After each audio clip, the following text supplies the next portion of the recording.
Hi everybody. I've had a few questions from people about the upcoming annotations assignment, and so I thought I would just do a little face-to-face directing you to the annotation process that is on the website that's listed in the syllabus.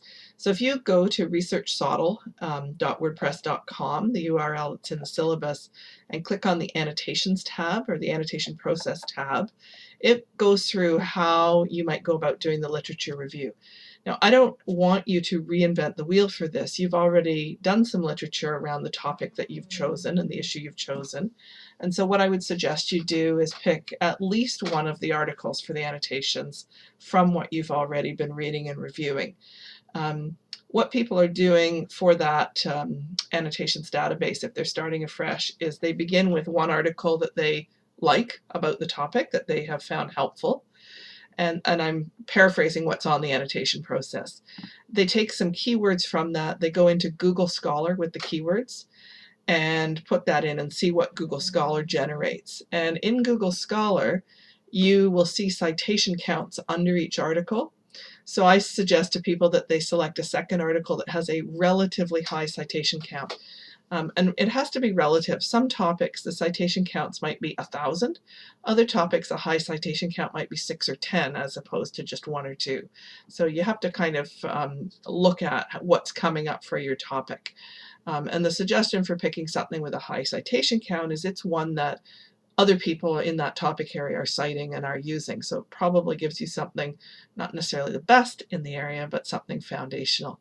And then for your third article, take your same keywords and or take the title of one of those other articles, put it into Google Scholar and add the word counterargument or critique or not in front of it, depending on what the wording is, to try and pull up something that gives an opposing perspective. And then those three articles would form what you're going to do the annotations on. So the thing to remember about the annotations, and where probably I'll end up making most comments for tweaking it if you want it on the website, you've got to, again, imagine yourself in the perspective of somebody who is not only teaching in higher education, whether that be college or university, but wants to do some kind of further inquiry about a topic in their class. So if you were doing flipped classrooms, and I'm not sure anybody is, it wouldn't just be, here's how to get it right. It would also be, here's what's known about this so far. Here's some of the debates or controversies about it. And you might even suggest in your 100-word annotation what further questions need to be researched. So keep in mind it's 100 words per article, so you only get 100 words to summarize it.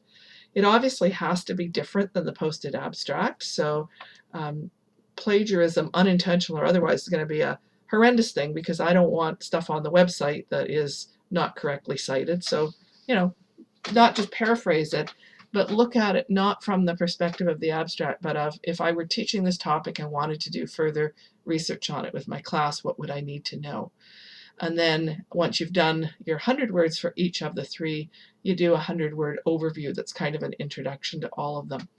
And if you have found something extra and you want to say, here's suggested additional reading, you're welcome to include that. So I don't think there were, I don't recall that there were other specific questions that people had asked me by email. How do we find the articles? Tell us about how to use Google Scholar. I hope that's enough that's helpful. In this thread, feel free to post any questions, and although I'm sort of trying to not work over the long weekend, I will certainly have a look at that each day and try to respond as quickly as I can. So please let me know if there's anything that would be helpful. And remember that that whole website is annotations almost exclusively done by MEd students such as yourselves. So you can take any one of those, and I'm sure you could critique it and refine it, but they're good examples for what's intended for this piece. So this is to help you build towards that final report, and it may well be that you include your literature annotations as part of your report to your academic partner. So I hope that helps a little bit, and I hope you get a chance to enjoy the long weekend.